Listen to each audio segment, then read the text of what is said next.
Imagine a world where the ground beneath you is a weapon, and the sky itself is trying to erase you from existence. Today, we're not just watching nature, we're stepping into the heart of a war zone. This is the ultimate survival battle. Millions of tiny warriors against one of nature's most unstoppable forces.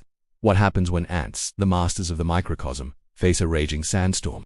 Can their intelligence, their unmatched teamwork, and their ancient instincts overcome a force designed to obliterate everything in its path? When the wind screams and the earth vanishes beneath them, only the strongest colonies will endure. This is the story of their fight for survival. The desert is a land of extremes, a place of silent, sun-baked beauty and sudden savage violence. For the harvester ants that call this place home, life is a constant negotiation with the elements. Every day is a mission: forage for seeds, defend the colony, and maintain the intricate network of tunnels that forms their underground city. They are masters of this arid world, their society a perfect machine of cooperation and efficiency. Scouts venture out, marking trails with chemical signals. Workers follow their powerful mandibles carrying precious seeds back to the nest. Soldier ants stand guard, ready to fend off any rival colony or hungry predator.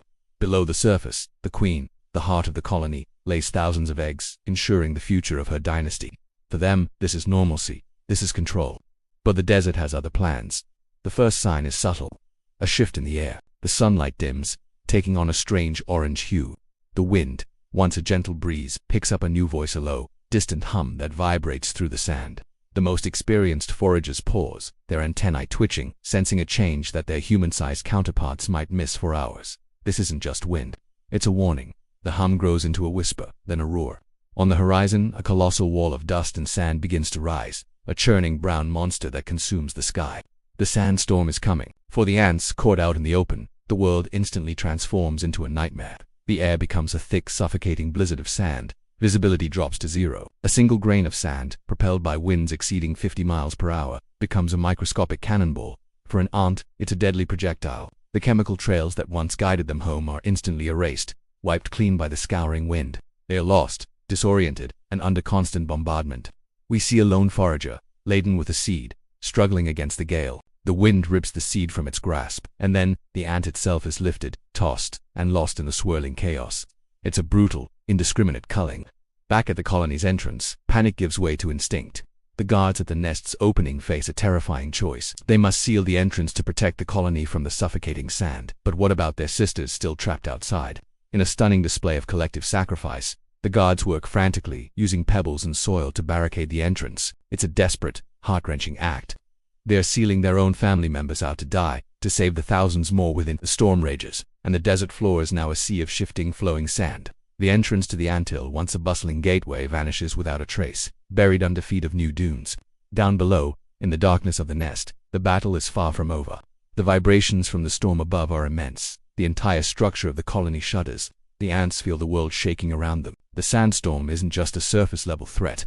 Its immense pressure and the shifting weight of the dunes above threaten to collapse their entire world. Tunnels begin to cave in. Chambers holding precious food stores are breached, sand pouring in like a deadly waterfall. The nursery, where the colony's future, the helpless larvae and pupae is housed, is in grave danger. This is where the ants' true genius shines. They don't panic, they organize. Worker ants immediately form living walls, their bodies interlocking to brace a collapsing tunnel, buying precious time. Others become a living, breathing excavation crew. They carry individual grains of sand, one by one, away from critical areas, fighting to keep their passages clear. Their goal is simple and absolute: protect the queen and the brood. A specialized team evacuates the larvae, carrying them gently in their mandibles, moving them deeper and deeper into the nest, to the most fortified and stable chambers.